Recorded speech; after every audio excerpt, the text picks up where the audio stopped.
الله من الشيطان الرجيم. بسم الله الرحمن الرحيم. يا أيها الذين آمنوا من يرتد منكم عن دينه فسوف يأتي الله بقوم يحبهم ويحبونه أذلة على المؤمنين أعزة على الكافرين يجاهدون في سبيل الله ولا يخافون لومة لائم ذلك فضل الله يؤتيه من يشاء والله واسع عليم. اللهم صل على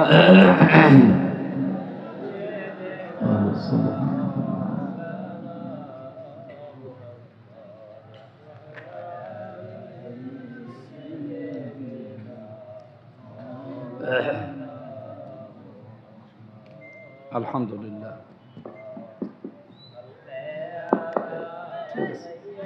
আওয়াজ একেবারে তো নেই।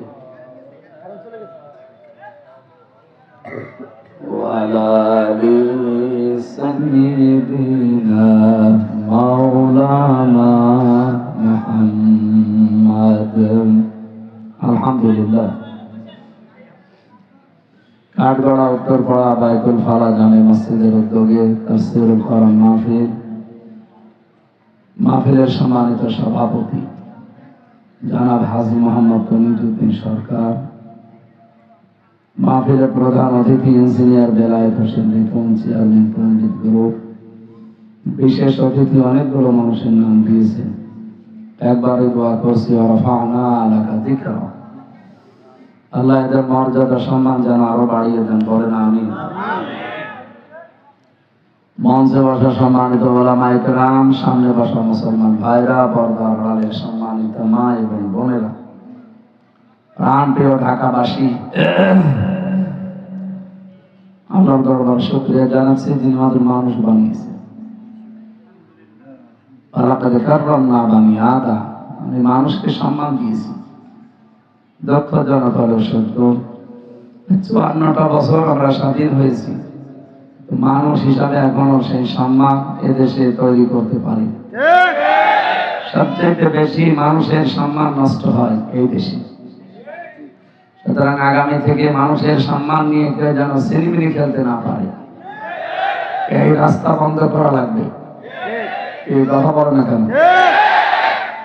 আল্লাহ পাক আমাদেরকে যেহেতু মানুষ বানিয়েছেন, কিছু নিয়ামতও দিয়েছেন, ওই নিয়ামত গুলোর শুকরিয়া আদায় মানুষ হওয়ার মাধ্যমে যেন আমরা করতে পারি।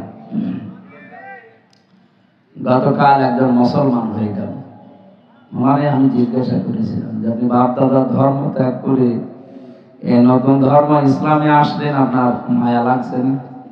লোকটা বলছে হ্যাঁ মায়া তো লাগে, কিন্তু নিজের হাত দিয়ে বানায়, নিজের হাতে তারা খেতে দেয়, খায় না, নিজেই আবার পানির ভেতরে চুপায়। এই জিনিসের সামনে আমি মাথা নত করবো, আমার বিবেক আর মেনে নিবে না। এই জন্য আমি ছুটে এসেছি মুসলমান হওয়ার।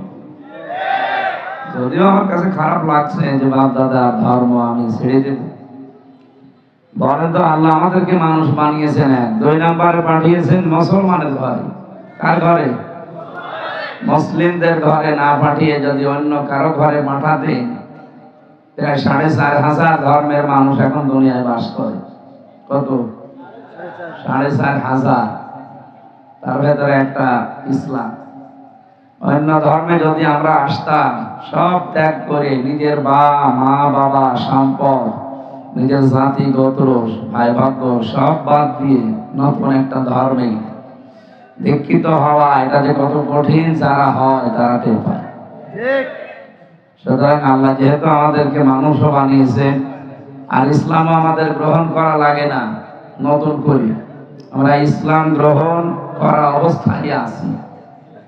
কারণ জন্মের পরে আমাদের কানের ভেতরে যে আওয়াজ দেওয়া হয়েছিল ওটা উলু দেওয়া হয়নি। উলু দিয়েছিল মুসলিম হিসাবে আমাদের পারিবারিক যে নীতি আছে, মুসলমানের ধর্মের যে নিয়ম আছে, নবীজি বলেন সন্তান জন্ম নিলে তার ডান কানে আযান, বাম কানে ইকামত দিয়ে দাও। ও যারা দুনিয়ায় যেখানেই যাক অন্তত মনে করে যে আমার উপরে আরেকজন আছে, তিনি কে? আল্লাহু আকবার। এই জন্যই বলা হয় আল্লাহু আকবার। কানের ভেতরে প্রথম নম্বরে এটা দেওয়া হয়, যদিও এই শব্দটাকে পরবর্তীতে অনেকে ভুলে যায়। ওয়ালা তাকুনু কাল্লাযীনা নাসুল্লাহা ফাআনসাহুম আনফুসাহুম উলাইকা হুমুল ফাসিকুন। রব্বুল আলামিন বলেন, তোমরা তাদের মতো হয়ো না যারা আল্লাহর জিকির ভুলে গেছে, আল্লাহর স্মরণ তাদের আর নেই।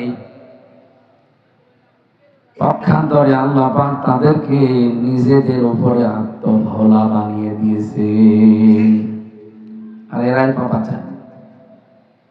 এটা বাংলা অর্থ ছিল, ব্যাখ্যা এসেছে আল্লাহ রাব্বুল আলামিন যাদেরকে বানিয়েছেন, এক মানুষ, দুই নাম্বার মুসলিম। আমাদের অন্য কিছু না থাক বললাম, প্রথমে কানের ভেতরে কি ঢুকেছিল? জয় শ্রীরাম ঢুকেছে? কি ঢুকেছে? এই শব্দটা যারা ঠিক রাখতে পারে না, এখন এই যে ক্লিনিকে বাচ্চা হওয়ার যে প্রবণতা বাড়তেছে, ডান কানে আযান, বাম কানে ইকামতের এই সিস্টেমও পাল্টিয়ে যাচ্ছে। সন্তান হওয়ার পরেই এখন আর এগুলো মানুষ মানতে চায় না। নার্স যারা আসে, সেবিকারা যারা আছে, তারা ওই টাকা পয়সা নিয়ে, বকশিস নিয়ে ব্যস্ত। ওদিকে মা বাবা আনন্দে আত্মহারা।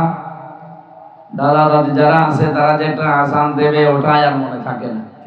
এরকম ফ্যামিলিকে আমরা বলি এটা মডার্ন। কি বলি? Modern family. এটা কি মডার্ন? আমাদের নবীজির চাইতে মডার্ন এই পৃথিবীতে কেউ আছে? সুতরাং ওনার দিয়া নিয়মটা ফলো করা দরকার। আশা করছি এখন থেকে এই নিয়মটা, আগে যেহেতু বাড়িতেই জন্ম নিতাম আমরা বেশি, এই সিস্টেমটা আগে ভালো ছিল। এখন এগুলো আর হয় না। ব্যথা উঠলে আগে মানুষ আমরা হাসপাতালে, ক্লিনিকে যায়, ওখানে যে সিস্টেমটা থাকে না, এই কারণে মানুষের কানের ভেতরে আল্লাহু আকবার যায় না। এটা ইহুদি আর খ্রিস্টানদের একটা চক্রান্ত, বিশেষ করে ইহুদিদের। আমি বাইরের দেশগুলোতে যাওয়ার পর ইহুদিদের সাথে মিশেছিলাম। যে সমস্ত ইহুদির সাথে মিশেছি, ওই যে বাসে, ট্রেনে, বিভিন্ন রেস্তোরাঁয় বসে খেতে, তাদের চেহারা দেখলে মনে হবে যে আমার চাইতেও বড় আলেম, অথচ ইহুদি। পরিচয় করতে করতে যখন জিজ্ঞাসা করি যে আপনার নবীর নাম কি, তখন বলে জোসেফ। জোসেফ মানে মুসা আলাইহিস সালাম। ইহুদিরা কোন নবীকে মানে? মুসা। মুসার নাম ওরা মুসা বলতে চায় না, ওরা পাল্টিয়ে দিয়েছে, কি বলেন তো? জোসেফ। খ্রিস্টানদের ভেতরে যখন মিশেছিলাম, ওই সমস্ত মানুষগুলোকে জিজ্ঞাসা করে যে আপনাদের নবীর নাম কি, তখন বলে যিশু। কি বলে? যিশু মানে ঈসা আলাইহিস সালাম। ওরা সরাসরি ঈসা বলতে চায় না, বলে যে যিশু। অন্যান্য যাদের সাথে মিশলাম তারা ঠিক নবীর নাম পাল্টিয়ে বলে, যেহেতু আল্লাহ কোরআনে দিয়েছেন, কোরআনের কোন শব্দ তারা বলতে রাজি না।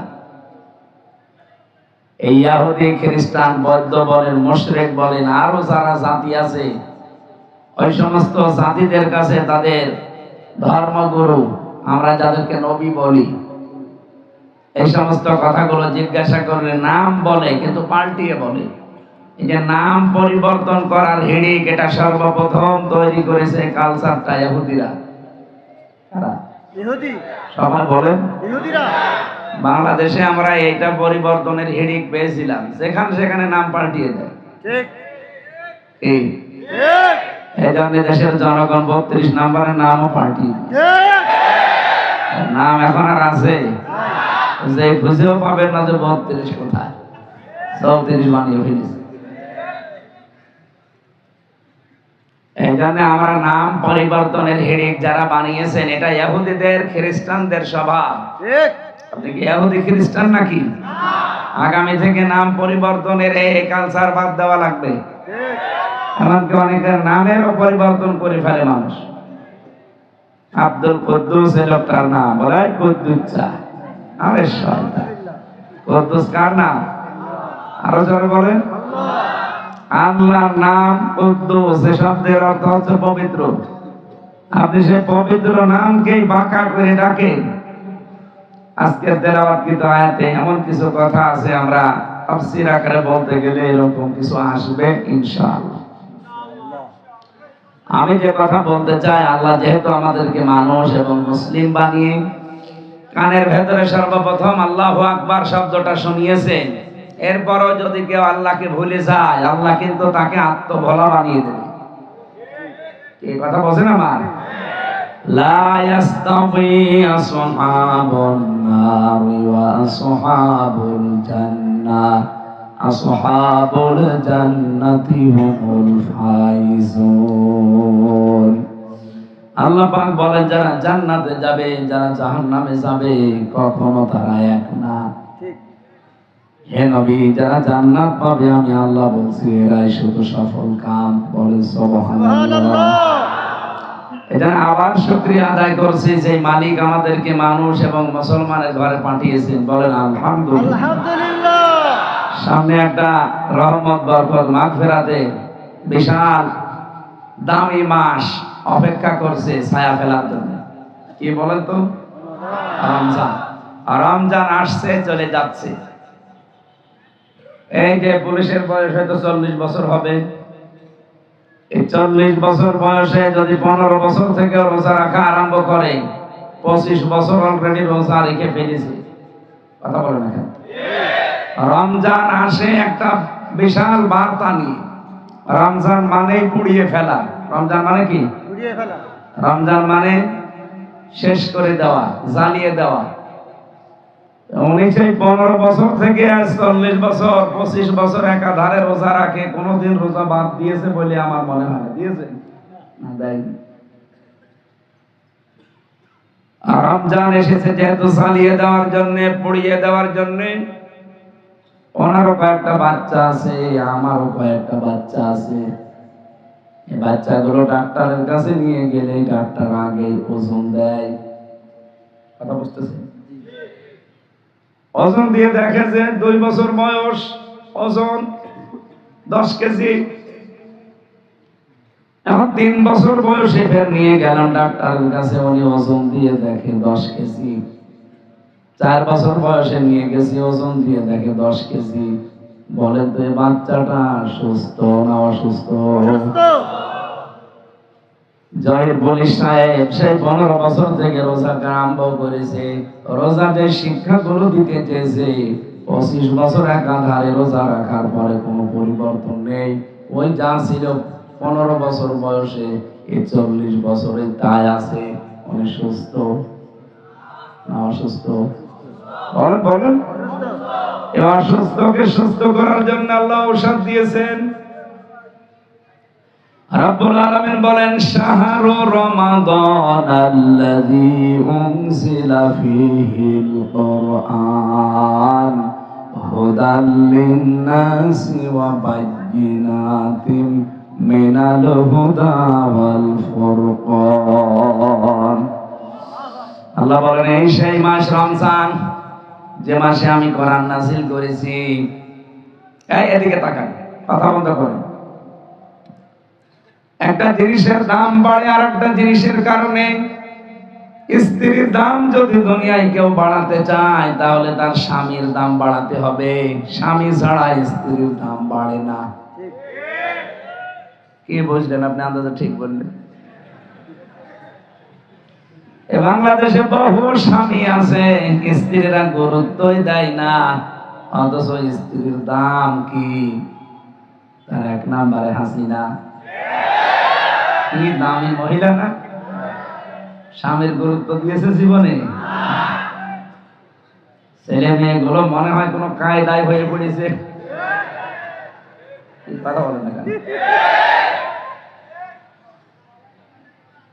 আমি যেটা এখান থেকে বলতে চাই, গত 3 দিন আগে আন্তর্জাতিক একটা রিপোর্ট বেরিয়েছে।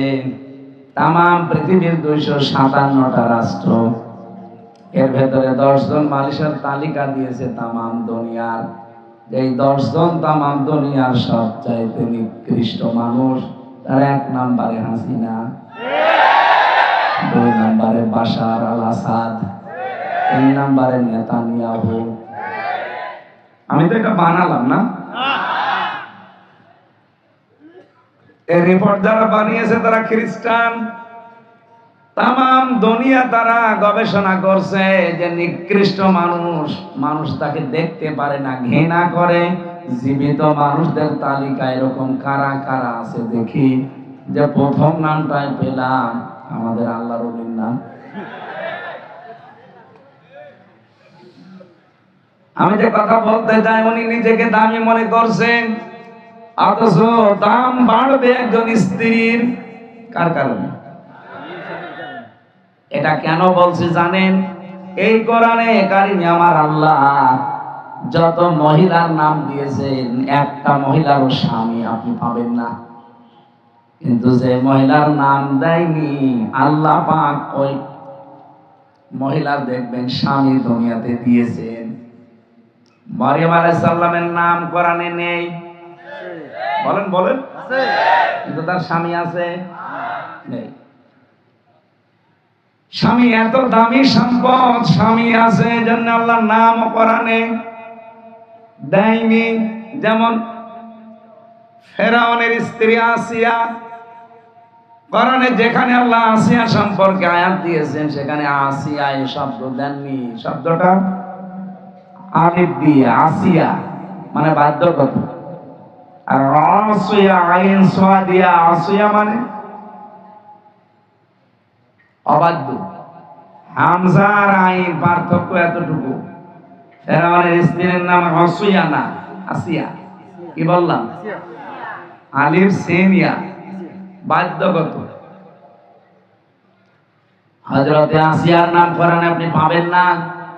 ইদ ক্বালাত রাব্বি বিনিলি ইনদাকা বাইতান ফিল জান্নাতি ওয়া নাজ্জিনি মিন ফিরআউনা ওয়া আমালিহি ওয়া নাজ্জিনি মিনাল কওমিজ যালিমিন। সূরা তাহরিমের 12 নম্বর আয়াতের ভেতরে আল্লাহ জানিয়েছেন, এই যে আসিয়া এর নাম কোরআনে দেয়নি আল্লাহ, ফেরাউনের স্ত্রী দিয়েছেন ইমরাআতা ফিরাউন, ফিরাউনের স্ত্রী। এই এদিকে তাকান, আল্লাহ কি আসিয়ার নাম জানতেন না? বলেন বলেন। মরিয়মের নাম জানতেন না? জানতেন, কোরআনে দিলেন। কোরআনে মরিয়মের কতবার নাম আল্লাহ নিয়েছেন, অথচ আসিয়ার নাম একবারও নিলেন না। মুফাসসির যারা তারা তাফসীর করতে গিয়ে লিখেছেন, আসিয়া যত ভালো মানুষ, তার স্বামী ছিল কি? মারিয়াম ভালো মানুষ, কিন্তু তার স্বামী নেই। স্বামী না থাকলে একটা মানুষ যে কত অসহায় থাকে, এই সমাজে যারা বিধবা মহিলা তারা জানে। আমি নিচে নামলাম না তাই। স্বামী থাকার পরেও অনেককে দেখা যায় লাঞ্ছিত, নিগৃহীত, অপমানিত, অপদস্থ, ধর্ষিতা হওয়া লাগে। র্যাবের এই কর্মকর্তা আপেল, কি নাম? আলেফ, আমি আপেল বলি ফেললাম। এই শয়তান স্বামী বাঁধা অবস্থায় স্ত্রীকে রোজা ভাঙ্গিয়ে ধর্ষণ করেছে, এখন প্রমাণ পাওয়া যাচ্ছে। আমরা চাই এর দৃষ্টান্তমূলক শাস্তি হোক। আগামীতে যারা অন্তত প্রশাসনে আছে এরা যেন সংশোধন হয়। এখনো পর্যন্ত কিন্তু থামেনি, যেহেতু জালেমদের 100 জনের 90 জন এখনো চেয়ারে বসে আছে। যারা গত টার্মে ছিল তারা এখনো আছে, মাত্র 10 জন পাল্টিয়েছে। 2732 জন মানুষ মারা গেছে 24 সালের 5 আগস্টের আগে। কত বললাম? 2732 জন। এক একটা লোক মারার জন্য ছাত্র ছাত্রীকে যদি একজন পুলিশও দায়ী থাকে, 2732টা পুলিশ অন্তত গ্রেফতার হওয়ার দরকার ছিল। কয়টা হয়েছে? হয়েছে কয়েকজন। এই যে এটা তো হয়নি, এটা পুলিশ কিন্তু ওই পুলিশ না। কয়েকদিন আগে এক পুলিশ দেখলেন না, শুধু মানে মাটিতে বাড়ি মারে, ওই রকম পুলিশ। ভয় দেখানোর জন্য দরকার হয় কারেন্টের খাম্বায় বাড়ি দেবে, হ্যাঁ, ওই রকম পুলিশ দরকার। কিন্তু এই আলেফের মতো যত মানুষ এই দেশে, আমি নিজে তো দেখেছি তাদের চরিত্রগুলো, এরা যে কত নিচে নামতে পারে। আমাকে পর্যন্ত বলেছিল যে হুজুর আপনার বউ তুলে নিয়ে আনবো। আমি রিমান্ডে থাকাকালীন শুনেছিলাম বহু এরকম নিকৃষ্ট চরিত্রে আলেফের মতো অফিসাররা অনেকের স্ত্রী তুলে নিয়ে এসে তারা ধর্ষণ পর্যন্ত করেছে। এগুলো আগে নোবেল নাটক, সিনেমা, থিয়েটার, উপন্যাসে পড়তেন নাকি? এগুলো সিনেমা, থিয়েটার, উপন্যাসে দেখতেন, কিন্তু এটা বাস্তবে 15.5 বছরে অনেকের হয়েছে, হয়তো লজ্জায় তারা বলতে পারে না। যারা একটা প্রমাণ দেখতে পাচ্ছে না আলেফের, কত বড় নিকৃষ্ট মানুষ হলে রমজান মাসে রোজা একটা মহিলাকে নষ্ট করে দিয়ে ধর্ষণ করতে পারে। যে স্যার আমি রোজা আছি, বলে রোজা ভেঙে ফেল, পরে করবি। স্বামী থাকার পরেও যদি তার অবস্থা এই হয়, এই সমাজে, এই দেশে যাদের স্বামী নেই তারা কত অসহায় তারা নিজেরা জানে। রাস্তায় বের হলে কত রকমের টিজ করে মানুষ, কত রকমের আজে বাজে মন্তব্য নিক্ষেপ করে, কথা বলে ঠিক। এখানে স্ত্রীর দাম বাড়ে কার কারণে? আরো জোরে বলেন। কোরআনে কারীম রমজান মাসে আল্লাহ নাযিল করেছেন, এই কারণে রমজানের দাম বেড়ে গেছে। বাকি 11 মাসের মতো রমজানও একটা মাস, এ মাসের দাম অত ছিল না। কোরআন নাযিল হওয়ার আগেও কিন্তু রমজান দুনিয়ায়, এই জবাব দিলেন না নাকি? কোরআন নাযিলের পরে রমজান মাস নাযিল হয়েছে? রব্বুল আলামিন বলেন, এই যে রমজান মাস আসার আগেও যে, কোরআন নাযিল হওয়ার আগেও যে রমজান ছিল, এ কথা কি আপনি কি বিশ্বাস করেন? তো আমি মনে হয় কথা বোঝাতে পারলাম না। এইদিকে তাকান। কোরআন নাযিল হওয়ার কারণে যেহেতু রমজানের দাম বেড়ে গেছে, কোরআন নাযিল হওয়ার আগে রমজান মাস দুনিয়ায় ছিল, তখন এত দাম ছিল? বলেন ছিল। যে তার প্রমাণ কি? কোরআনে কারিমে সূরা তাওবা, ইন্না ইদ্দাতাশ শুহুরি ইনদাল্লাহি 12 শাহরান ফি কিতাবিল্লাহ।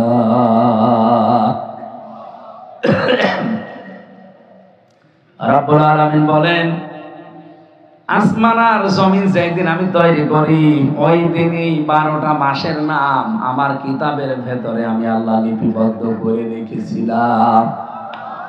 তার মানে রজব, শাবান, রমজান, মুহররম, সফর, এই মাসগুলোর নাম আল্লাহ পাক দুনিয়া যেদিন বানিয়েছে ওই দিনই তার কিতাবে লিপিবদ্ধ করে রেখেছিলেন যে মাসের সংখ্যা 11টা। অবশ্য ঠিক, মাসের সংখ্যা ইনদাল্লাহি 12 শাহরান ফি কিতাবিল্লাহ। 12 শাহরান ফি কিতাবিল্লাহ, আল্লাহর কিতাবের ভেতরে 12টা মাসের নাম ছিল, তার ভেতরে অন্যতম হচ্ছে 4টা। কয়টা? আরো জোরে বলেন। মিনহা আরবাআতুন হুরুম, এর ভেতরে অন্যতম কয়টা? রব্বুল আলামিন বলেন, ফালা তুকাতিলুহুম, ওই জামানায় এই 4টা মাসে যদিও কাফের মুশরিক তারা, এই মানুষগুলো যদিও বেঈমান, ঈমান নেই, এই কাফেরেরা এই 4টা মাসকে কিন্তু সম্মান দিয়ে চলতো। মুহররম, এরপরে রজব, শাবান আর রমজান। যদিও কেউ কেউ অন্য আরেকটা মাসের নাম দিয়েছেন, এটা শাওয়ালের নাম দিয়েছেন কেউ কেউ, অধিকাংশ মুফাসসিরিন ইকরাম রমজানের মাসের নাম দিয়েছেন। আমার শুধু বলার উদ্দেশ্য না, এখানে একটা শিক্ষা আছে। এদিকে তাকান। বলেন তো, 4 মাসে কাফেররা পর্যন্ত মারামারি, গন্ডগোল, যুদ্ধ বিগ্রহ, কারোর সাথে যদি গন্ডগোল লেগে থাকতো, এই 4 মাস আসলেই বলতো ঠিক আছে তোর সাথে আমার মামলা চলছে, চলবে, কিন্তু এই মাসটা যাক। তোর সাথে আমার মারামারি গন্ডগোল আছে, চলতেই থাকবে, কিন্তু এই মাসটা যাক। তারা কাফের হওয়ার পর রমজানকে সম্মান দিত। অথচ বাংলাদেশে আমরা রমজান চলে আসতেছে, এখনো কোপাকুপি বন্ধ হয়নি। আজকেও কুষ্টিয়ায় 3 জনকে কুপিয়ে মেরে ফেলেছে। কয়েকদিন আগে মাওলানা জহিরুল ইসলাম সিহাদিকে আপনাদের গাজীপুরে কুপিয়েছে। আমরা তো কাফেরদের চাইতে নিকৃষ্ট হয়ে গেলাম। ওই জামানায় তারা কাফের হওয়ার পরেও, মুশরিক হওয়ার পরেও আল্লাহর এই মাসকে তারা সম্মান দিত। তাদের মারামারি, গন্ডগোল, কথাবার্তা বন্ধ হয়ে থাকলে বলতো পরে আবার আরম্ভ হবে, অন্তত এই মাসে থাক। আমরা কি এই শিক্ষাটাই রমজানে নিতে পারবো না যে যা হয়ে গেছে যাক, অন্তত এখন থেকে গন্ডগোল, মারামারি, কোপাকুপি সব বন্ধ থাকবে। আপনি ট্রেনিংটা যদি 1 মাস নিতে পারেন, দেখবেন বাকি 11 মাসও কন্ট্রোল হয়ে যাবে। পুলিশ মাত্র 6 মাস ট্রেনিং দিয়ে যদি 50 বছর একাধারে চাকরি করলো, ওই ট্রেনিং এর উপরে থাকতে পারে। আপনি 1 মাস ট্রেনিং দেবেন, 11 মাস আপনি কাটাতে পারবেন না কেন? যেহেতু রমজান মাস কোরআন নাযিল হওয়ার আগেও ছিল, কিন্তু দাম ছিল না। তার দাম ছিল সফর, রজব, শাবান, তারা সম্মান দিত এই কারণে। কিন্তু রমজানে কোরআন নাযিল হওয়ার কারণে আল্লাহ এত বেশি সম্মান বাড়িয়ে দিয়েছে। রব্বুল আলামিনের নবী বলেন, রমজানে কেউ যদি একটা নফল কাজ করে, এই 11 মাসে ফরজ কাজ করার সওয়াব পাবে। এই 11 মাসে যদি আপনি 70 জন মানুষকে খাওয়ান, যে সওয়াব পাবেন, রমজানে 1 জন মানুষকে খাওয়ালে সে সওয়াব পাবেন। এই জন্য যাদের যাকাত এবং সাদাকা, বিশেষ করে যাকাতটা ফরজ হয়, আপনি রোজার মাসে হিসাব করে দিয়ে দেবেন।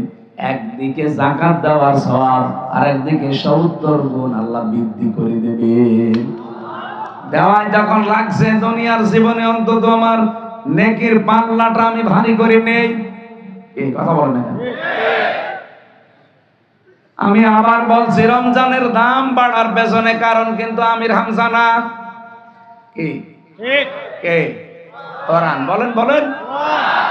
স্বামীর দাম স্ত্রীর কারণে, স্ত্রীর দাম স্বামীর কারণে। হন্না লিবাসুল লাকুম ওয়া আনতুম লিবাসুল লাহুন্না। আল্লাহ বলেন, স্বামী আর স্ত্রী 2 জনকে আমি একে অন্যের পোশাক বানিয়েছি। পোশাকের কয়েকটা কাজ আছে। 1 নাম্বার পোশাকের কাজ লজ্জা স্থান ঢেকে রাখা। এই কথা বলেন না কেন? স্বামী স্ত্রী তাদের গোপন বিষয়গুলো একে অন্যের থেকে ঢেকে রাখবে, কিন্তু আজ অনেকেই প্রকাশ করে দিচ্ছে।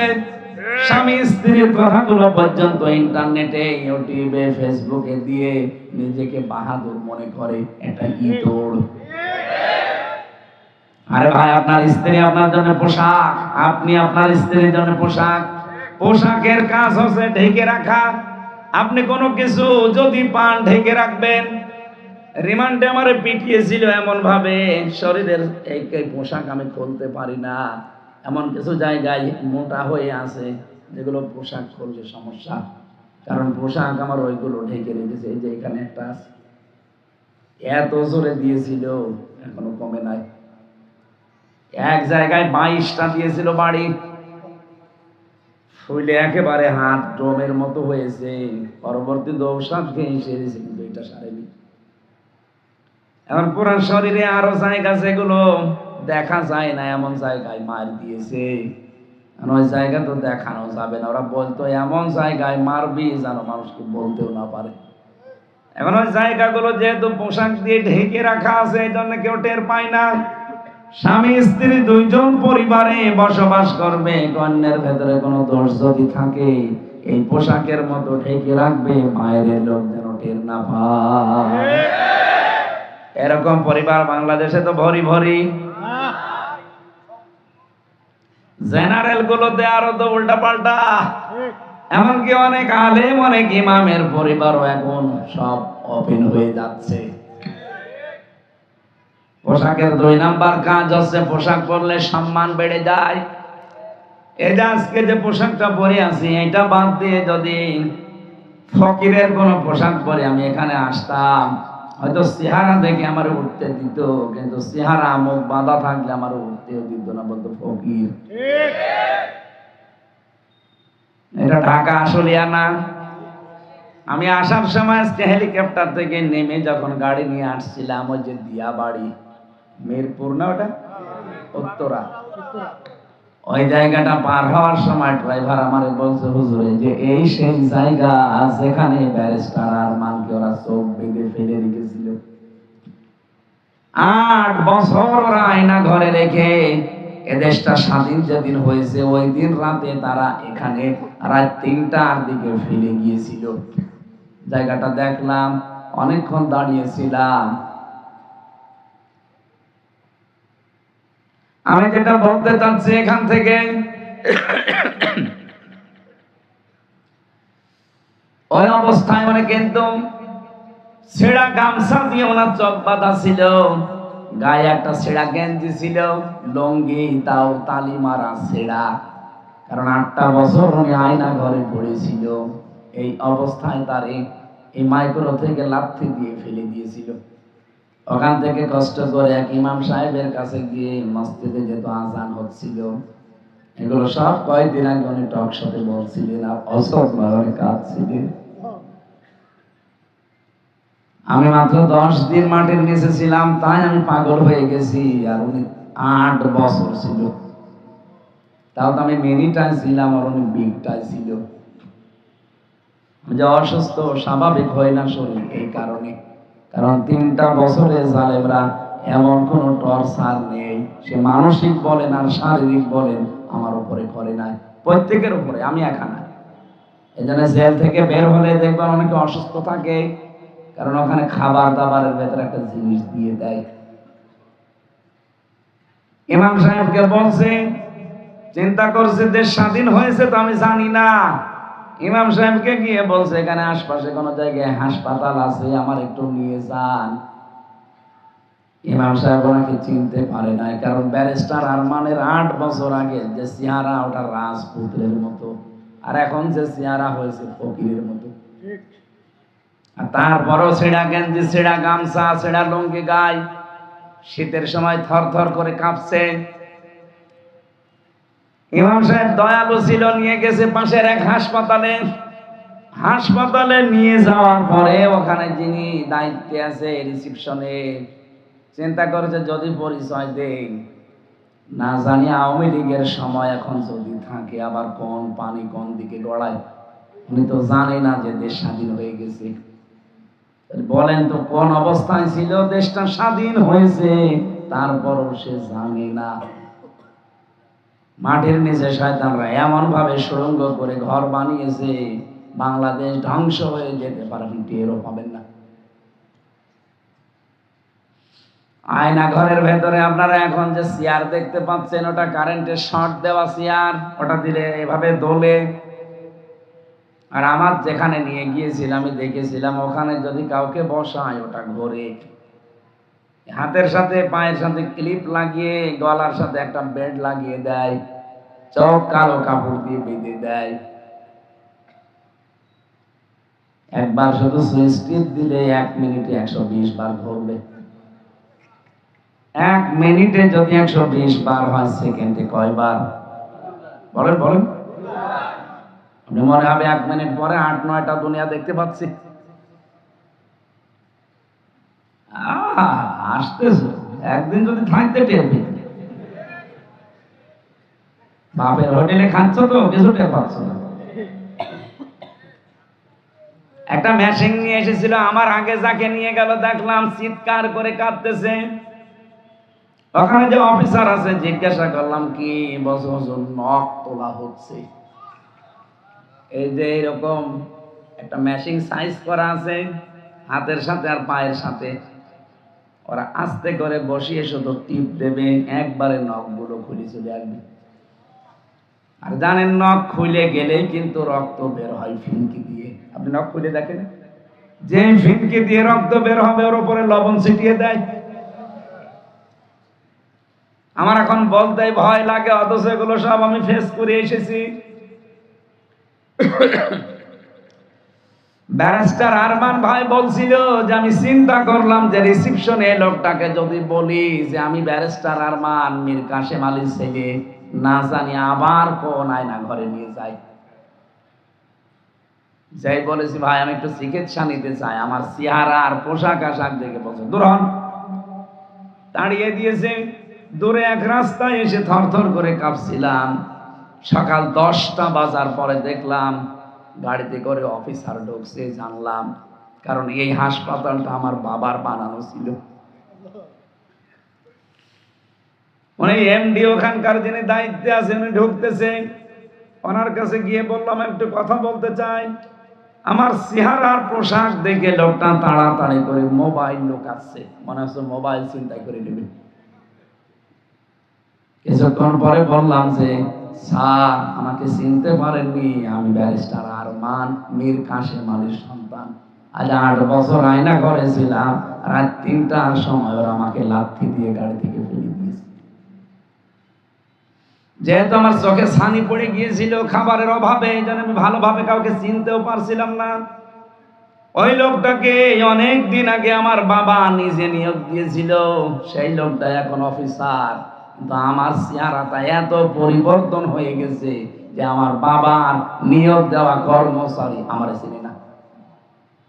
পরিচয় দেওয়ার পরে উনি হাউমাউ করে কেঁদে আমার জড়িয়ে ধরলেন, বাড়িতে খবর দিলেন। লোকজন যারাই এসেছে শুধু আমার মা আর আমার বউ ছাড়া আমাকে কেউ চিনতে পারে নাই।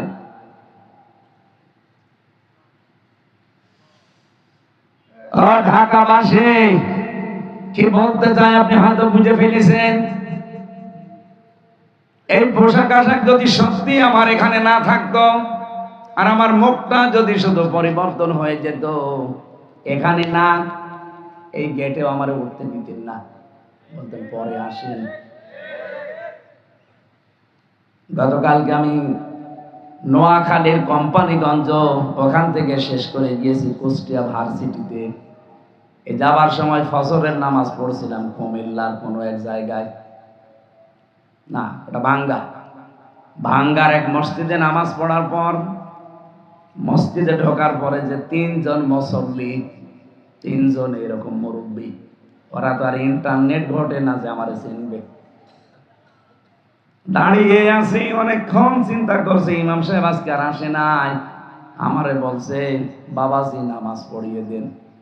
কণ্ঠের যে অবস্থা, কথা তো বের হচ্ছে না, খুব কষ্ট করে 2 রাকাত নামাজ পড়ালাম। পেছন থেকে এক মুরব্বী বলছে কিসের ছাতা নামাজ পড়ালেন, শোনায় তাই না। একটু পরে দেখে এক যুবক এসে 1 রাকাত নামাজ পেয়েছিল, পরের রাকাত শেষ করে অত ইন্টারনেট জগতের মানুষ, আধুনিক মানুষ আমার চিনে ফেলেছে। যে বলছে দাদা চুপ করেন, চেনেন না আমির হামজা। তাড়াতাড়ি করে এসে হাত পা জড়িয়ে বলছে হুজুর দোয়া করেন। এতক্ষণ গরম দিচ্ছি, এখন বলছে দোয়া করে। পোশাক এটা অনেক দামি জিনিস। হযরতে শেখ সাদী রহমাতুল্লাহ আলাইহি সাধারণভাবে তিনি চলাফেরা করতেন। তিনি এক জায়গায় দাওয়াত খেতে গিয়েছিলেন, তারে ঢুকতেই দেয়নি। পরবর্তীতে উনি পোশাক আশাক যে রাজকীয় পোশাক ওইটা পরে যখন গেছেন, খাবারের তো অভাব হয়নি। উনি চিন্তা করলেন খাবার তো আমার জন্য এরা দেয়নি, দিয়েছে ওরা পোশাককে, খাবারগুলো নিয়ে উনি পকেটে নিলেন। লোকজন বলছে আপনি কি পাগল? বলছে পাগল আমি না, পাগল আপনারা। এর আগেও আমি এসেছিলাম, কিন্তু পোশাক আমার দামি ছিল না, এই জন্য আপনারা খাবারও আমাকে দিতে চাননি। পোশাকটা শুধু পাল্টিয়ে এসেছি রাজাদের পোশাক পরে। এখন যে আদর আপ্যায়ন দেখতে পাচ্ছি, মনে হচ্ছে আপনারা সম্মান আমাকে করেন না করেন এই পোশাককে। এই জন্য খাবার খাওয়াচ্ছি পোশাককে, খা।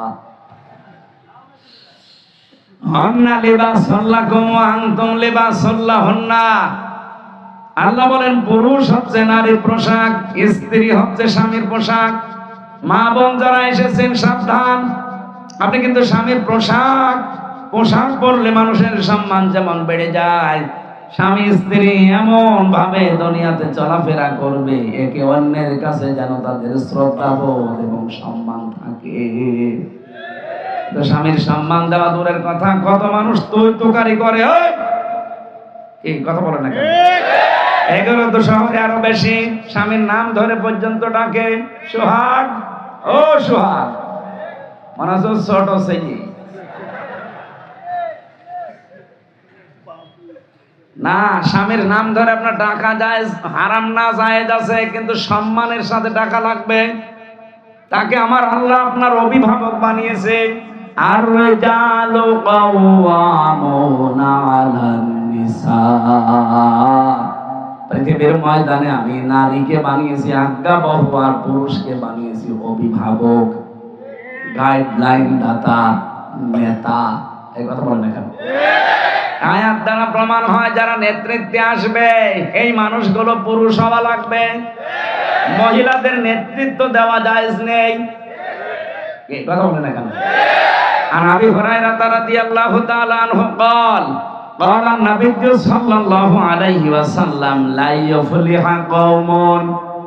হযরত আবু হুরায়রা থেকে বর্ণিত, নবীজি বলেন ওই জাতি কখনোই সফল হতে পারে না, উপরে উঠতে পারে না, যে এই জাতির নেতৃত্বে কোনো মহিলা আছে। 54 বছরে আমার মনে হয় আজ মাথা তুলে দাঁড়াতে পারি না আমরা এই কারণে। কথা বলেন না কেন? আমেরিকার দিকে তাকান, জাতে মাতাল হলো তাহলে ঠিক আছে, আজ পর্যন্ত কোন মহিলাকে নেতৃত্বে বসিয়েছে? বলেন বলেন। আমরা এমন জাতি, আল্লাহর কোরআনে আয়াতটা যতদিন আপনি 100 ভাগ মানতে না পারবেন, আল্লাহর কসম এই দেশ উপরে উঠবে না। সুতরাং আমরা কোরআন হাতে নিয়ে বলতে চাই, আপনাদেরকে শোনাতে চাই, আগামীতে যারা এই দেশের নেতৃত্বে আসবে পুরুষ হওয়া লাগবে, মহিলা আমরা মানব না। এটা যদি সত্যি আমরা মানতে পারি, হাসিনাও বাদ, রওশনের সাথে বাদ, বাকিটা বললাম না। আসবে যারা কি বলেন বলেন, আমি জোরে বলেন। পুরুষ যদি এরশাদ চাচার মতো হয় তাও হোক, তাও তো পুরুষ। এই যে এরশাদের এলাকার লোক, চাচা যাই ছিল না কেন পুরুষ ছিল, চাচার যৌবন ছিল, 80 বছর বয়স স্ট্যাটাস দিত আমার যৌবন এখনো অটুট। এই জন্য আমাদের চাচি বেশি, চাচি বেশি না আমাদের। চাচা মানে এতদিন বেঁচে থাকলে চাচি আরো বাড়িত, এখন যদি তার যৌবন অটুট থাকে চাচি আমাদের বেড়ে যেত না। আগামীতে আমরা চাই এই দেশে যারা দায়িত্বে আসবে তারা পুরুষ হওয়া লাগবে। যারা পুরুষ মানুষ সামনে আসতে পারে না আমরা তাদের পেছনে নেই, কারণ আমরা কোরআন ওভারটেক করতে পারি। বলে এতদিন যা করেছি করেছি, পাগল ভালো হয়ে গেছি। এখন সামনে অংশ অন্তত সূরা নিসার এই 34 নাম্বার আয়াত আমরা কখনো লঙ্ঘন করতে পারবো না। আপনি দিয়ে দেখেন পুরুষ মানুষকে, আর ওটা যদি সৎ এবং নির্ভীক হয়, কি বললাম, সৎ এবং নির্ভীক হয় ওই পুরুষটা, এই দেশ আবার দাঁড়িয়ে যাবে। ডক্টর মোহাম্মদ ইউনূস, ওনার ঈমান আছে না আছে প্রশ্ন আমি বাদ, কিন্তু লোকটা সৎ এবং নির্ভীক। দেখেছেন কাউকে পরোয়া করে? ভারতের মতো এত বড় রাষ্ট্রকে এমন এমন জায়গায় কুলুপ এঁকে দিয়েছে। খালি একবার বলেছিল 7 সিস্টার থাকবে না, থেমে গিয়েছে। ওই বিষয় কিন্তু আর ষড়যন্ত্র হয়নি, অন্য লাইনে গিয়েছে। কি গিয়েছিল 3-4 দিন আগে আপনারা জানেন, কিছুদিন আগে ঠিক এই দেশকে আবার অস্থিতিশীল করার জন্য উনি একেবারে সরাসরি চলে গেছে দাদা মোদি ট্রাম্পের কাছে। ওলট পালট কিন্তু মিথ্যা চিন্তা বলে বোঝাবে যে বাংলাদেশে জঙ্গি বেড়ে যাচ্ছে, অথচ এই দেশে যে জঙ্গি নেই তার প্রমাণ আজ 7 মাস। 7 মাসে কোন জঙ্গি ধরা পড়েছে? কোন জঙ্গির নাটক পড়বে কি করে? কারণ যে নাটক লিখতো সে তো পালিয়েছে, যাদেরকে দিয়ে এগুলো করাতো তারাও পালিয়েছে। এই কাউন্টার টেররিজমের আসাদুজ্জামান, মনিরুল, এগুলো সব নাটক করতো, নাটক লিখে দেখতো ওনাদের মা। যেহেতু 7 মাস আর নাটক কেউ লেখেও না, নাটকের মঞ্চায়ন হয় না, এই জন্য দেশে জঙ্গি আর নেই। কে বলেছে দেশে জঙ্গি আছে? আন্দাজে এরকম একটা ভালো মানুষকে বাড়ি থেকে তুলে নিয়ে যাবে, ওই মাটির নিচে 2 মাস 5 মাস রেখে দেবে। 5 মাসে ওর চুল কাটবে না, দাড়ি কাটবে না, নখ কাটবে না। এমন এমন অবস্থা হবে, 5 মাস পরে বেরিয়ে বলবে যে এই যে জঙ্গি ধরা পড়েছে, কিছুই না। ওরা নিজেরাই আমার কাছে বলেছে, আমি নিজে বলছি। এই যে কোরআন আমার সামনে, ওরা নিজেরাই আমার সাথে বলতো। আমি নিজে জেলখানায় গিয়েও দেখেছি, জঙ্গি বলে একজনকে পেয়েছিলাম। ওনারে বললাম যে ভাই, মানুষে যে বলে আপনি আল্লাহর দলের সভাপতি, আপনার সেক্রেটারি কে? আমার ছেলে। আপনি সভাপতি আর আপনার ছেলে সেক্রেটারি, আর বাংলাদেশে আর কেউ আপনার নেই? বলছে না, আমরা 2 বাপ বেটাই, আমি সভাপতি, ছেলে সেক্রেটারি। আল্লাহর দলের প্রধান আব্দুল মতিন। আপনি যান গাজীপুর না? এটা আসলিয়া গাজীপুরের কাশিমপুর কারাগারে 4 নম্বরে আছে, ওটা হিমেল বিল্ডিং এ থাকে। আমি থাকতাম সামনেরটায়, উনি আমার সামনের বিল্ডিং এ। মাঝে মাঝে মানুষ বলতো উনি 17 বছর ছেলে আছে, উনি আল্লাহর দলের প্রধান সভাপতি। একদিন দেখা করতে গিয়ে দেখলাম যে বলছে আমার ছেলে সেক্রেটারি আর আমি সভাপতি। এই শেষ, দুনিয়া আর কেউ আমাদের নেই। এইগুলো সব ওরা টাকা পয়সা খরচ করে করে বানিয়ে এ দেশটা যেন বাইরের মোড়লদের কাছে একটা জঙ্গি রাষ্ট্র হিসাবে পরিগণিত হয়, এটা করে। আর এইটার জন্য কোন হালে যখন পানি নাইনি, তখন মোদি গেছে এই কয়েকদিন আগে ট্রাম্পের কাছে, এই দেশ সম্পর্কে কিছু মিথ্যা তথ্য দেব। ট্রাম্পও সাথে মাথা হলো, তাহলে ঠিক আছে। ও সাপ বলে দিয়েছে বাংলাদেশ আর হাসিনা ওটা আপনার ব্যাপার, আমার কাছে ওর বিষয়ে কথা বলবেন না। গরম ভাতে বিড়াল বেজার না, বেজার হয়ে গেছে। কেন হয়েছে জানেন? ট্রাম্প কিন্তু সহজে কথা বলতো না যে হাসিনার বাংলাদেশ নিয়ে কথা বলবেন না, কারণ যেই দিন মোদি গেছে ট্রাম্পের কাছে, ঠিক ওই দিন আন্তর্জাতিক মিডিয়াগুলো নিয়ে ডক্টর মোহাম্মদ ইউনূস গেছে আয়না ঘরে। ওই দিনই জাতিসংঘ রিপোর্ট দিয়েছে যে বাংলাদেশে যা হয়েছে 24 সালে এগুলো সব মানবতা বিরোধী অপরাধ। আয়না ঘর এটা তো আরো বেশি, কারণ এটা মুরগির খোপের মতো। মানুষ এত কঠিন হতে পারে, এত হৃদয় কড়া হতে পারে মানুষের, এত পাথরের মতো শক্ত হতে পারে মানুষের হৃদয় ক্ষমতার জন্য, এটা আপনি নিজে না দেখলে বুঝবেন না। ঢাকাবাসী, আমি যে কথা তুলেছিলাম, যেহেতু পোশাক মানুষের সম্মান বাড়িয়ে দেয়, স্বামী স্ত্রীর সম্মান বাড়াবে, স্ত্রী স্বামীর সম্মান বাড়াবে পোশাকের মতো, এই পৃথিবীতে রমজান মাসের দাম বাড়িয়েছে। যেহেতু রমজানের নাম কোরআনের কারণে, কি সুতরাং আজকে থেকে সিদ্ধান্ত নেওয়া লাগবে যে কোরআন শরীফের সামনে রমজানে মানার ব্যবস্থা করবই। বিশ্বাস আমরা করি, কোরআন আল্লাহর কিতাব, বিশ্বাস করি না? বিশ্বাস করলে শুধু হবে না, এ কোরআনকে আল্লাহ বলেন ফুরকান, আমি আল্লাহ এটা সংবিধান হিসাবে নাজিল করেছি, সত্য আর মিথ্যার পার্থক্যকারী কিতাব এটা। সুতরাং এই রমজান থেকে আপনি সিদ্ধান্ত নিয়ে ফেলবেন, সামনে সত্য আর মিথ্যা, এটা জানার পরে আমি সত্যের পক্ষে থাকবো, মিথ্যার বিপক্ষে যাব। মহান আল্লাহ তাহলে গ্যারান্টি দিয়েছেন আমাকে বিজয় করবেন। এই আজকের তেলাওয়াত কিন্তু আয়াত সূরা মায়েদার 54 নম্বর আয়াতে আল্লাহ ওইটাই জানিয়েছেন, ইয়া আইয়ুহাল্লাযীনা আমানু মাইয়ারতাদ্দা মিনকুম আন দীনিহি। এদিকে তাকান, যারা ঈমানের দাবি করো, তোমাদের ভেতরে কেউ যদি আমি আল্লাহর দ্বীন থেকে ফিরে যায়, এর ইরতাদ্দা ভাবে ইরতিদাদ ভাবে ইফতিআল থেকে এসেছে। ইরতিদাদ শব্দের বাংলা অর্থ হচ্ছে হক থেকে বাতিলের দিকে ফিরে যাওয়া, যেটা আসে আসল ওইটাকে পাল্টিয়ে ফেলা। আমি যেহেতু নাম পরিবর্তনের হিড়িক তৈরি করার কথা বলেছিলাম না, যে আন্তর্জাতিক বিমানবন্দরের নামও পরিবর্তন করে এখন যারা পাল্টিয়ে দিয়েছেন তারা এই আয়াতের শামিল। আপনি নাম পরিবর্তন করে কেন দিতে চান? যে যেই নামে আছে ওইটা পরিবর্তন করে দিলেই কি জনগণের মন থেকে তুলে দিতে পারবেন? বলেন। এখন প্রশ্ন আসতে পারে, তাহলে আপনারা মুজিব এর ছবিগুলো মূর্তিগুলো ভেঙে পরিবর্তন করে দিতে চান।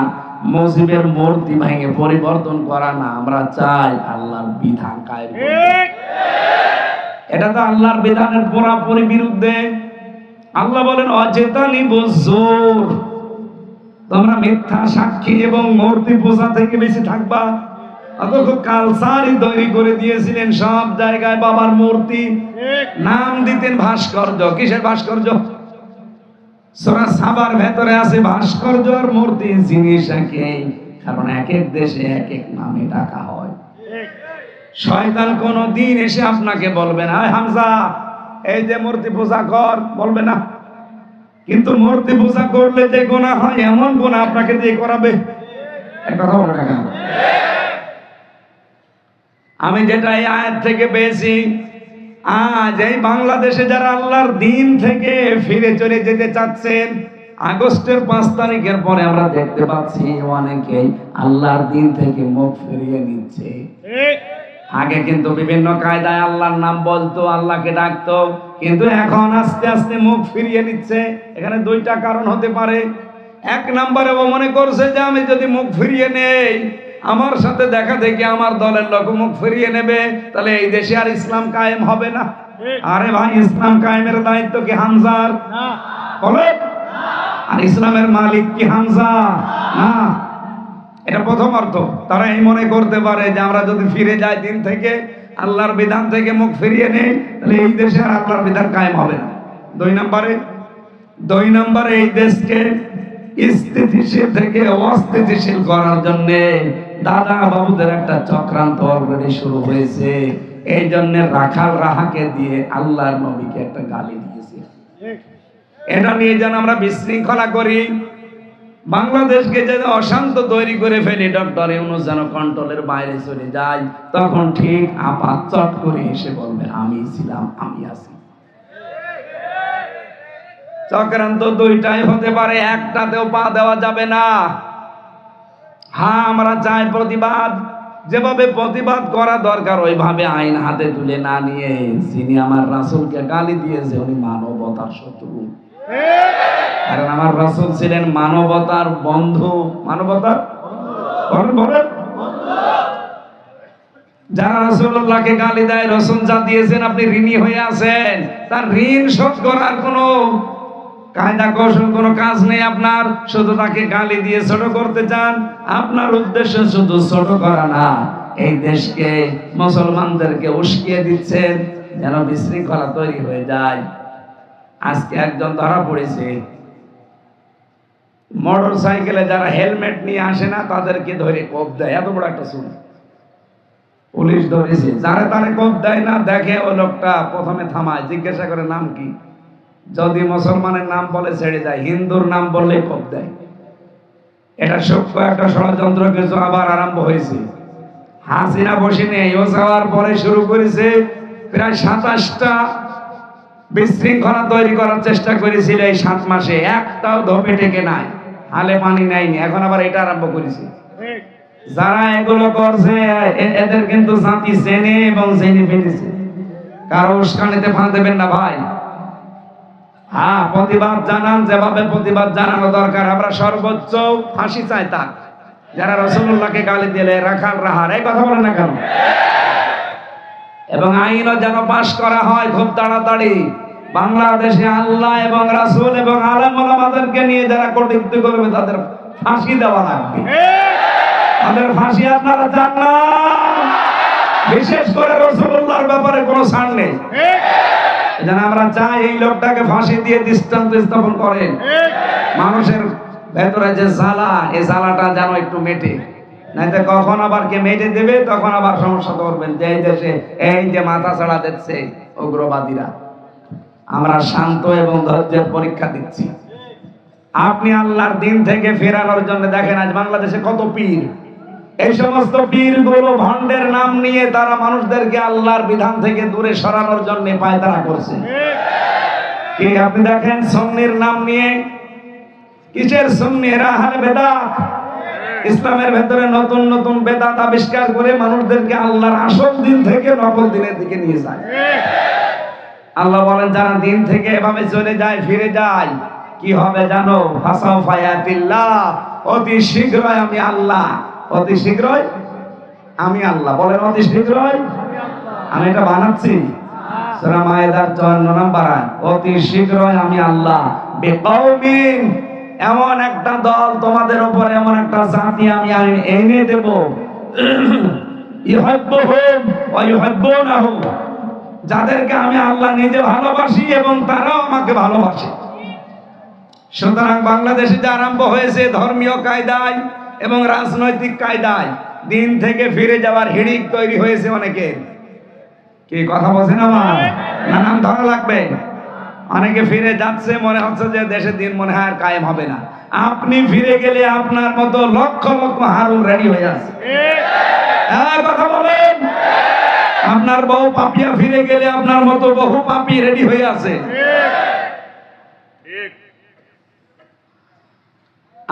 আমি হামজা যদি আল্লাহকে না ডাকি, আমার মতো আল্লাহর বান্দা হামজা এই পৃথিবীতে কোটি কোটি আছে। আল্লাহর কোনো সমস্যা নেই। কথা বলে না কেন? এই জন্য মাঝে মাঝে দোয়া করার সময় আপনি কেঁদে ফেলবেন আর বলবেন, রব্বুল আলামিন, আমার মতো হামজা তোমার কোটি কোটি আছে, কিন্তু তোমার মতো মালিক আমার আর একজনও নেই। আমি সুসংবাদ জানাচ্ছি, এদের পরবর্তী শব্দগুলোর দিকে তাকিয়ে আজ যারা ধর্মীয় কায়দায়, জেনারেল কায়দায়, রাজনৈতিক কায়দায় আল্লাহর দিন থেকে মুখ ফিরিয়ে নিয়ে চলে যাচ্ছেন, মনে করছেন দেশে ইসলাম এবং ইসলামপন্থী মানুষদেরকে দুর্বল করে রাখবেন, আল্লাহর কসম পারবেন না। আল্লাহ বলেন আমি অতি শীঘ্র এমন একটা দল তৈরি করে দেব তাদের উপরে, যে মানুষগুলো আমাকে ভালোবাসবে, আমি আল্লাহ তাদেরকে ভালোবাসবো। সেই দলে আল্লাহ আমাদেরকে যেন শামিল করেন, বলেন আমিন। সেই দলের কিছু নিয়ম নীতি আছে, এদিকে তাকান। সেই দলের কিছু বৈশিষ্ট্য আল্লাহ বলেন, আযিল্লাতিন আলাল মুমিনিন আইজ্জাতিন আলাল কাফিরিন। ওই দলে যারা থাকবে তাদের প্রথম গুণ হবে তারা নিজেদের প্রতি কোমল হবে, আর কাফেরদের প্রতি হবে ভয়ঙ্কর কড়া।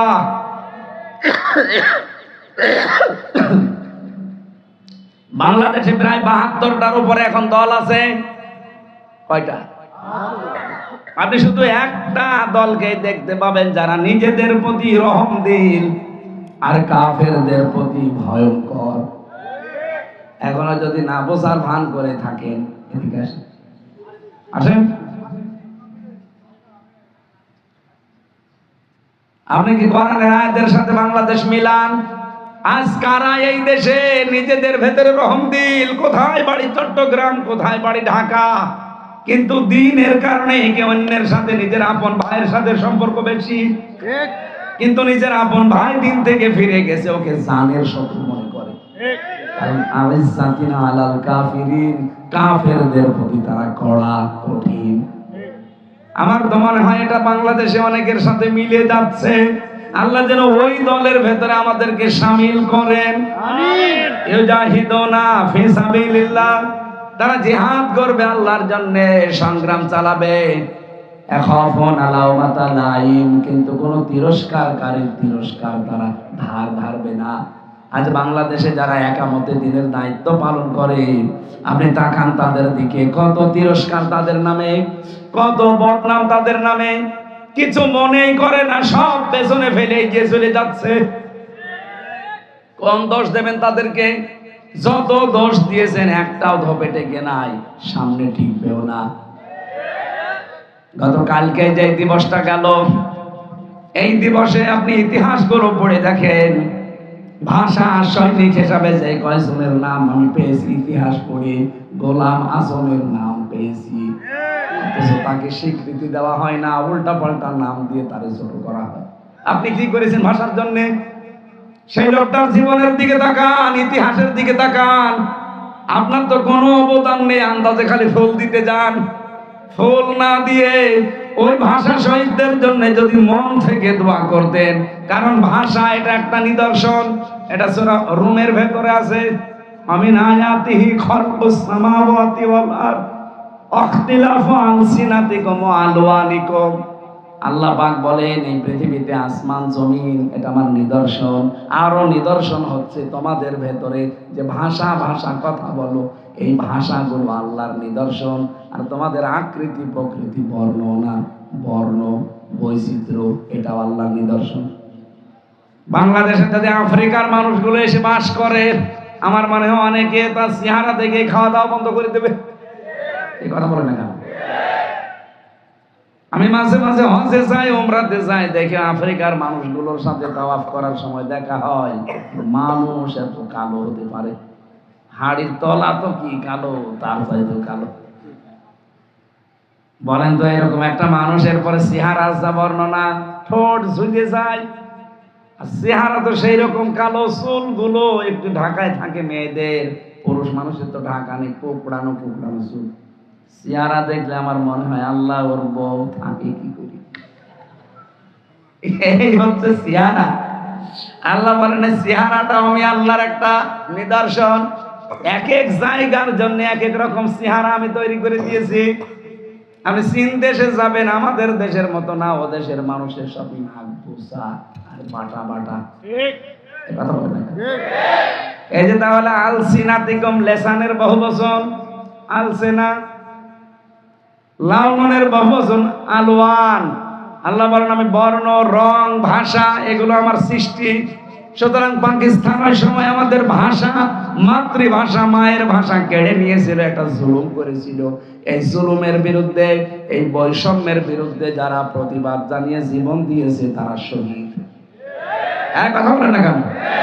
সেই ভাষার সৈনিক হিসাবে গোলাম আজমের নাম পাবেন ইতিহাসে, অথচ এই জালেমরা মুনাফিকরা তার নামটা পর্যন্ত সম্মানের সাথে নিতে চায় না, তার উল্টা পাল্টা নাম দিয়ে দাবিয়ে রাখতে চায় জাতির কাছে। দাবিয়ে রাখতে পেরেছে?